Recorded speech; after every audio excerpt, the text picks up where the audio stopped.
anytime you're writing something as a mixed radical, that is the same thing as simplifying. So a question might ask you to simplify a radical.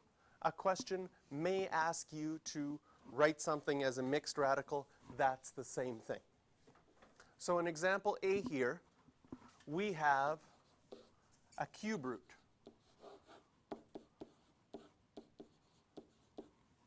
Of negative 16 over 135. And because we have a cube root, if we look back to our powers chart that we wrote before, right here, we're going to be looking at this row with our perfect cubes. And because they get so big so fast, there's not too many that we have to actually check. 8, 27, 64, and 125.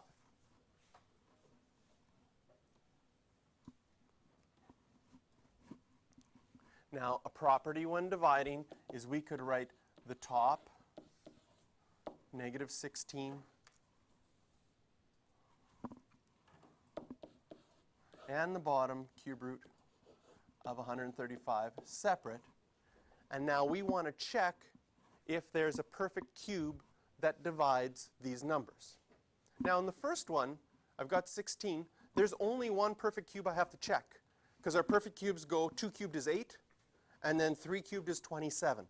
And 27 is already bigger than 16. So the only one I would have to check is 8. And does 8 divide 16? Yes. So we'd have cube root, and this is the same as negative 8 times cube root of 2. Put the negative with the cube root because when you're cube rooting a negative times a negative times a negative will stay negative.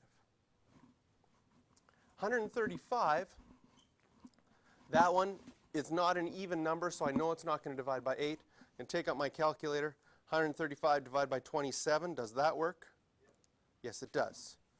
And so it's equal to the cube root of 27 by the cube root of 5. So knowing your powers charts lets you decide which numbers I'm going to check to see if I can simplify. In this case, since we're dealing with cube roots, we'd look at our powers of 3.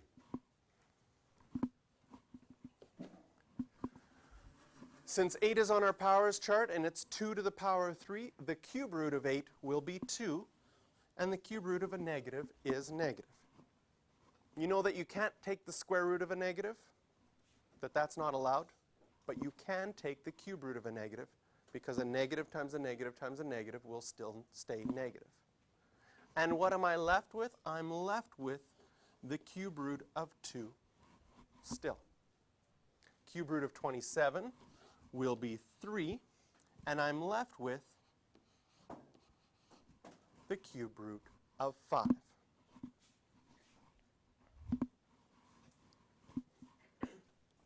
Now, if we'd like, we can now combine things again.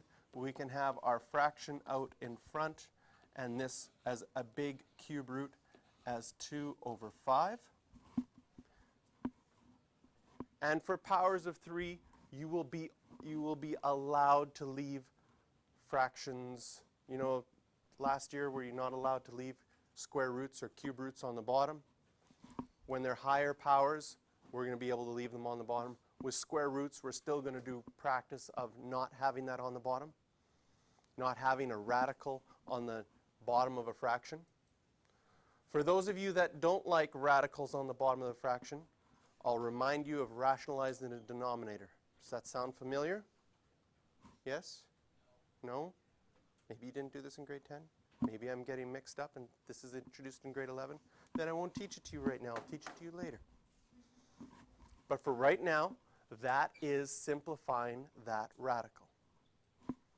So for part B,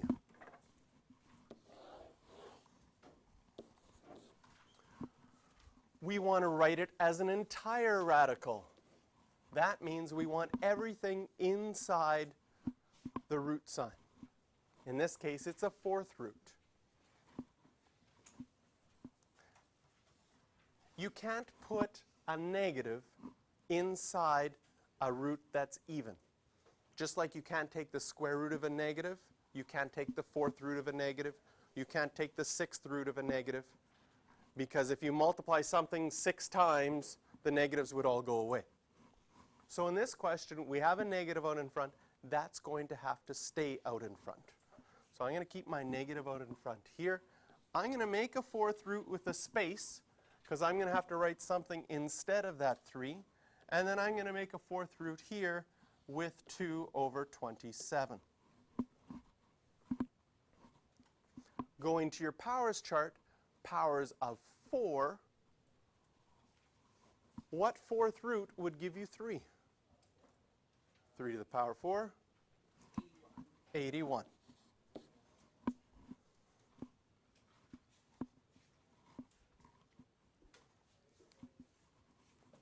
Now, if I wanted to write that as a fraction, 81 is the same thing as 81 over 1.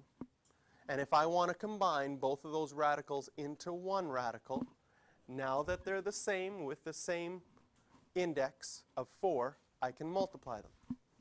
How do I multiply fractions?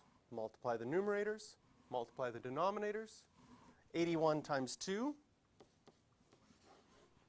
162. 1 times 27, 27.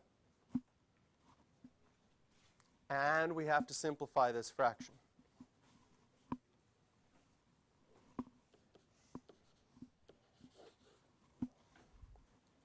It does divide by 27.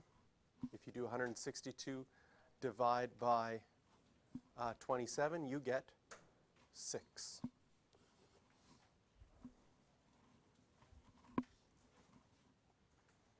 Most of you'd probably go to your calculator, right, if you had 162 divided by 27. Okay. Sometimes you can see things to simplify earlier, especially if you recognize things on your powers chart. Watch this. If I say, I know 81 was really 3 to the 4, which is really 3 times 3 times 3 times 3, right? And I know 27 is on my powers chart. It's 3 to the 3. I can change the 27 to 3 times 3 times 3. Now I'm going to be multiplying the tops and multiplying the bottoms and then dividing later. If I divide early, well, 3 divided by 3 is 1. 3 divided by 3 is 1. 3 divided by 3 is 1. And those would all be 1s. What do I have left on top? 3 times 2, 6. And on the bottom, 1 times 1. Still going to be 1. Yes, Andrew? Yes, and I forgot the little 4. Thank you.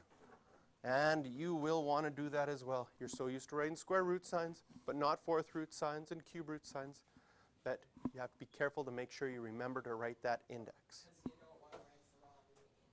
Right, because it could mean a totally different number. So the questions you can do, and we're going to take some time to do them right now, are 3, 4, 7, and 8.